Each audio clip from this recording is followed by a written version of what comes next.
It's 2:14 in the morning, deep in the Appalachian backcountry. You're wide awake. You're paralyzed.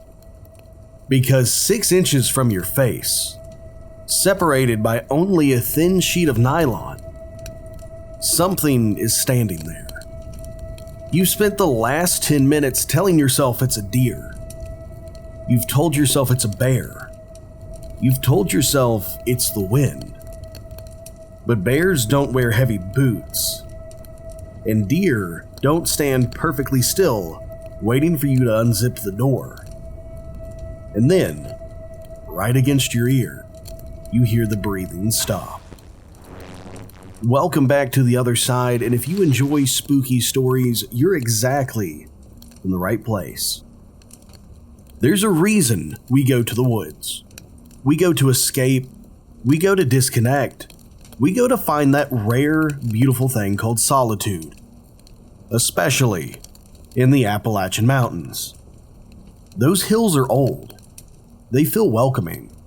But every solo camper knows the golden rule. You are never truly alone in the woods. You are just the only human around. Or at least, you hope you are. Tonight's first story comes from a man named Mark, an experienced hiker who went looking for peace and quiet on an off-trail excursion and found something that ensured he would never sleep in a tent again. Mark wasn't a rookie. He hiked the Pacific Coast Trail, he'd done weekends in the Rockies, so when he headed to a remote section of the Appalachian Trail near the North Carolina-Tennessee border, he wasn't looking for a campground. He didn't want fire pits and noisy neighbors. He wanted silence. He hiked for about 4 miles off the main trail, bushwhacking through heavy rhododendron until he found a small clearing. It was perfect. There was an old stone fire ring there, moss-covered, clearly not used in decades, but it felt right. It felt safe. He set up his tent as the sun went down, he ate his freeze-dried meal, he watched the stars come out through the canopies. Finally, he crawled into his sleeping bag around 10 p.m. At that time, the woods were alive. You know that sound, the hum of insects, the rustle of leaves, the occasional snap of a twig. To Mark, that was white noise. It was comforting. It meant the ecosystem was normal. He slowly drifted off to sleep, thinking about how lucky he was to have this whole mountain to himself. He was rational. He was calm.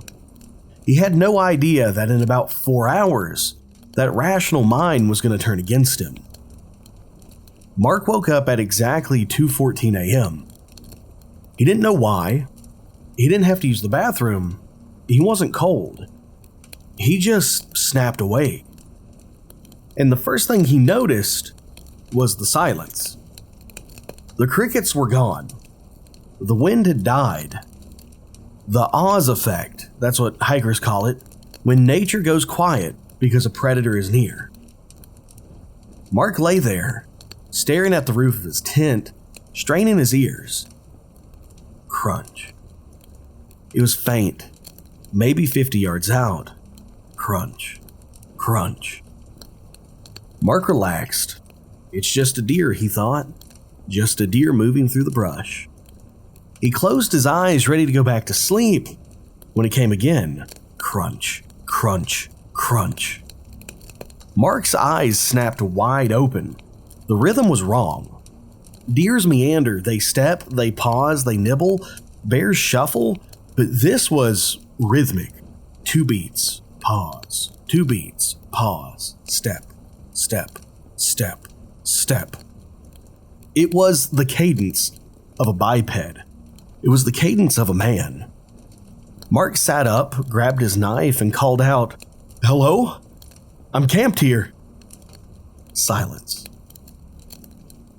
No return shout, no scurrying of animals, just silence. And then the footsteps started again, but they were faster now, heavier. Crunch, crunch, crunch, crunch, crunch, crunch. They weren't coming toward him anymore. They were circling. Mark rotated in his sleeping bag, tracking the sound. Whoever or whatever this was, they were walking a tight circle around his tent, maybe only 10 feet away.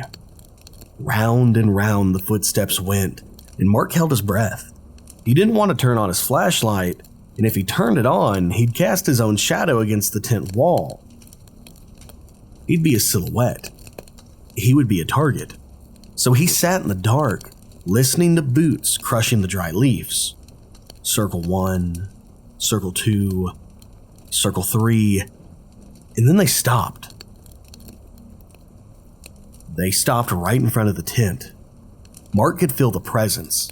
You know that feeling when something's standing right behind you? Magnify that by 1,000.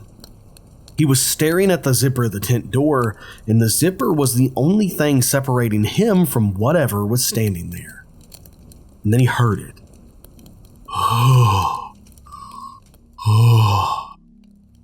Heavy, wet breathing. It was low down, near the ground, like somebody was crouching, or like somebody was kneeling to look inside. Mark gripped his knife so hard his knuckles turned white, and he waited for the zipper to move. He waited to hear the tear of fabric. He waited for a scream that never came. The breathing just continued for what felt like an hour, but was probably only a few minutes. And then silence. No footsteps walking away, no rustling of leaves, just the return of crickets. Mark obviously didn't sleep, and he sat there knife in hand until the sun turned the gray nylon of the tent to a soft yellow. When the birds started singing, he finally unzipped the door. He expected to see nothing. He expected to see deer tracks and maybe be able to laugh at himself for being a scared city boy in the woods. He stepped out in the cold morning mist and he looked down. The ground around his tent was soft, damp earth and leaf litter. And there, pressed deeply into the mud, were prints. They weren't hoofs. They weren't paws. They were boot prints. Heavy, lug-soled boots, size 12, maybe 13. And just like he heard, they circled the tent. 3 perfect concentric circles. Mark followed the tracks with his eyes. He traced the third circle around the back of the tent, around the side, and to the front door. And that's where the rationalizations died. The track stopped directly in front of the tent door. 2 footprints, side by side, facing the entrance. Where the thing had stood. Where it had crouched. But there were no tracks leading away. The ground behind the footprints was undisturbed. The ground to the left and right was smooth. It's as if whoever or whatever was wearing those boots had walked up to the door, stood there, and then simply evaporated into the air. You wake up. It's dawn. The sun is just hitting the canvas of your tent. You feel safe. You made it through the night. You unzipped the door ready to make coffee. You look to the left where your hiking pack was, and it's gone. You panic. You look around, and you see it, 20 feet away, sitting perfectly upright on a flat rock. Your pack, your friends' packs, all 3 of them lined up in a row, facing you. A bear drags a pack, a raccoon tears a pack, but only a human picks it up, carries it 20 feet away, and sets it down gently just to let you know they were watching you while you slept.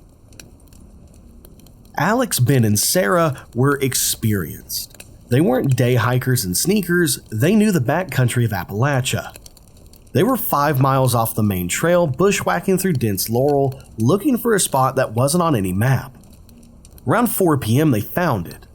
A flat, grassy bald overlooking a valley, and it was perfect to them. Too perfect. As they dropped their gear, Ben noticed something. Hey, someone's been here. In the center of the clearing was a fire ring, but it wasn't old. The ash was gray, not black. It was recent. And then they saw the rest. Tucked back into the tree line was a tent. It was a high-end, one-person tent. A nice one. Alex walked over. "Hello?" he called out. Silence. The flap was open, and they looked inside. A sleeping bag was rolled out, a book was face down on the pillow, and a pair of boots sat by the door. It looked like somebody had just stepped out for a second. But there was dust on the book, and there were leaves blown into the corner of the tent. And near the fire pit, Sarah found a candy wrapper. It wasn't faded. It was bright yellow and fresh. They stood there, the three of them, looking at the abandoned camp. This is the moment where your brain tries to save you, and it tries to rationalize the irrational. This happens all the time in Appalachia. They're probably just day hiking, Sarah said. They left their heavy gear to summit the peak, probably. Yeah, Ben agreed. Or maybe they went to go get water. It made sense. It was logical. So they made a decision. A decision in hindsight that seemed insane, but in the moment it felt fine. They set up their tents right next to the abandoned one. They figured, hey, when they get back, we'll share a beer. They didn't know the owner wasn't coming back. Night fell, and the owner of the tent didn't show up. They built a fire, they ate, but the mood was weird. Every time a twig snapped, all three of them would stop chewing and look at that empty tent. It felt like a fourth person was sitting there, watching them. They finally went to sleep around 11, but Alex, he woke up first. He checked his watch. It was 2:45 in the morning. He didn't know what woke him up because the woods were dead silent. And then he heard it. It was far away, maybe a mile down the valley they had just hiked from. It was a scream. Not a mountain lion, not a fox. It was a human vocal cord strained to its breaking point. Alex sat up. He heard Ben unzip the tent in the spot next to him. "Did you hear that?" Ben whispered. "Yeah, coyote?" "No," Ben said, his voice shaking. "That wasn't an animal." They listened for 10 minutes, but they heard nothing but the wind. And that's where the rationalization kicks in again. "It was probably a big bird," Alex lied. "Sound carries weird in the valley." "Yeah," Ben said, "a bird." And they forced themselves to lie back down. They forced themselves to close their eyes. They convinced themselves that they were safe. Sunlight hit the tent that morning. Alex woke up groggy. He unzipped his tent and he crawled out, stretching his back. He looked for his pack. He had left it right next to the vestibule next to his tent, leaning against a tree. But it wasn't there. He frowned and he looked around. Hey guys?" Sarah and Ben came out and they looked for their packs. They were gone as well. A sharp, cold panic spiked in Alex's chest. "Over there," Sarah whispered and pointed. 20 feet away at the edge of the clearing, all three backpacks were sitting on a large, flat boulder. They weren't thrown there. They were set down, and they were perfectly upright in a row, like soldiers. They walked over to them slowly. Alex reached for his pack, and the top flap was unbuckled. He looked inside. Nothing was missing. His wallet was there, his expensive GPS unit was there, his car keys were there, but everything was moved. His extra socks he kept at the bottom were on the top, and his food bag was unclipped and reclipped. In his journal, it was open.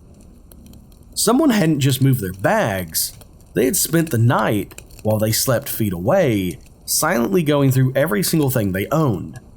And they didn't take $1, they just wanted to look.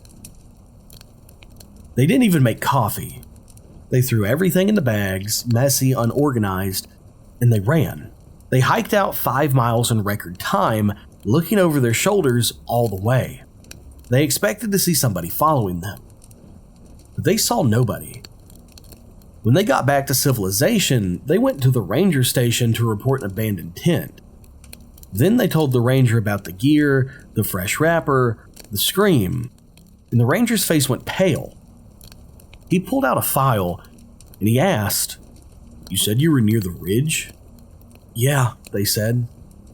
The ranger opened the map, and he pointed to the exact spot where they had camped. "We've had 3 missing person cases in that specific sector. One in 98, one in 2005, and one 3 weeks ago." He showed them a photo of a missing hiker. He was wearing a blue jacket, and in the photo, he was standing next to a high-end, one-person tent. The exact same tent Alex and his friends had slept next to. Thank you for watching. If you enjoy content like this, make sure you like, favorite, subscribe, hype the video, and give a 5-star rating on Apple Podcast or Spotify. And join us next time as we take a look at some strange stories from the other side.